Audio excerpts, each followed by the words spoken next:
சிஎஸ்கேவா மும்பை அணியா? முதல் போட்டியில் வெற்றி பெறப்போவது யார்? பிரபல ஜோதிடர்கள் சவால் கணிப்பு.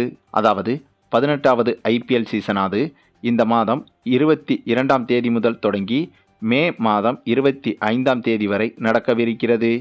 இதில் கோப்பையை வென்ற சென்னை சூப்பர் கிங்ஸ் அணி, மும்பை இந்தியன்ஸ் அணி, கொல்கத்தா நைட் ரைடர்ஸ் அணி, ராஜஸ்தான் ராயல்ஸ் அணி, சன்ரைசர்ஸ் ஹைதராபாத் அணி, குஜராத் டைட்டன்ஸ் அணி முதலிய அணிகளும் அடுத்ததாக அடுத்த கோப்பைக்காகவும் மற்றும் கோப்பையை வெல்லாத Royal Challengers Bengaluru, Delhi Capitals, Punjab Kings மற்றும் லக்னோ சூப்பர் ஜெயின்ஸ் அணிகளும் அனைத்தும் இந்த முதல் கோப்பைக்காகவும் களமிறங்க உள்ளது. இந்த நிலையில் இந்த ஐபிஎல் சீசனை தொடர்ந்து அனைத்து ஐபிஎல் அணிகளும் பயிற்சிகளிலும் ஈடுபட்டு வருகிறது. ஒவ்வொரு அணிகளும் உச்சகட்ட பயிற்சிகளில் ஈடுபட்டு வருகிறது. ஒரு பக்கம் இசான் கிசான், மற்றொரு பக்கம் ரிங்கு சிங், இன்னொரு பக்கம் தல தோனி என பயிற்சி ஆட்டங்களிலேயே இவர்கள் பட்டையை கிளப்பி வருகின்றனர்.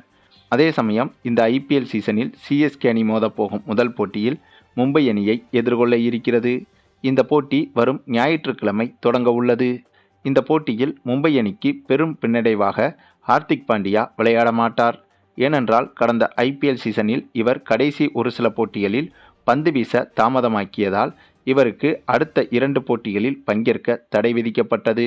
ஆகவே அதன் தொடர்ச்சியாக இந்த ஐபிஎல் சீசனின் முதல் 2 போட்டிகளில் ஹார்திக் பாண்டியா பங்கேற்க மாட்டார் என்றும் கூறப்பட்டுள்ளது.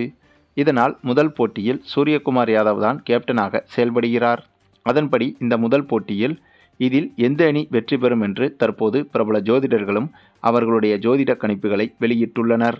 அதன்படி மும்பை அணியின் புதிய கேப்டனான சூரியகுமார் யாதவின் பெயர் ராசியையும் நம்ம சிஎஸ்கே கேப்டன் ருத்ராஜுடைய பெயர் ராசியையும் வைத்து பார்த்தால் இந்த போட்டி நடைபெறும் ஞாயிற்றுக்கிழமை என்பது ருத்ராஜுக்குத்தான் சாதகமான கிழமையாகும்.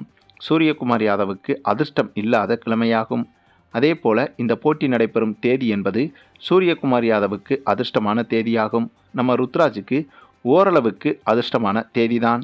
அடுத்ததாக இந்த போட்டி நடைபெறும் தேதி மற்றும் கிழமைகளின் அடிப்படையில் ஊதா நிறம் என்பது ருத்ராஜுக்கு நன்மை கொடுக்கக்கூடிய நிறமாகும். அப்படி பார்த்தால் ஊதா நிறம் ஜெர்சியுடைய மும்பை அணியால் சிஎஸ்கே அணிக்கு நன்மை மட்டும்தான் கிடைக்கும். ஆகவே இந்த போட்டியில் சிஎஸ்கே அணி வெற்றி பெறுவதற்கு அதிக வாய்ப்புகள் இருக்கிறது. ஏனென்றால் இந்த போட்டி நடைபெறும் தேதி மற்றும் கிழமையின் அடிப்படையில் பார்த்தால் சூரியகுமார் யாதவுக்கு பச்சை நிறம்தான் அதிர்ஷ்டமான நிறமாகும். ஆனால் சிஎஸ்கே அணியின் ஜெர்சியின் நிறமோ மஞ்சள் நிறம். ஆகவே தேதி, கிழமை, ஜெர்சியின் நிறம் என்று இந்த மூன்றிலும் 2இல் சிஎஸ்கே அணியின் கைகள்தான் ஓங்கியிருக்கிறது. ஆகவே இந்த போட்டியில் சிஎஸ்கே அணியே வெற்றி பெறும் என்பதுதான் ஜோதிடர்களின் கணிப்பாகவும் இருக்கிறது.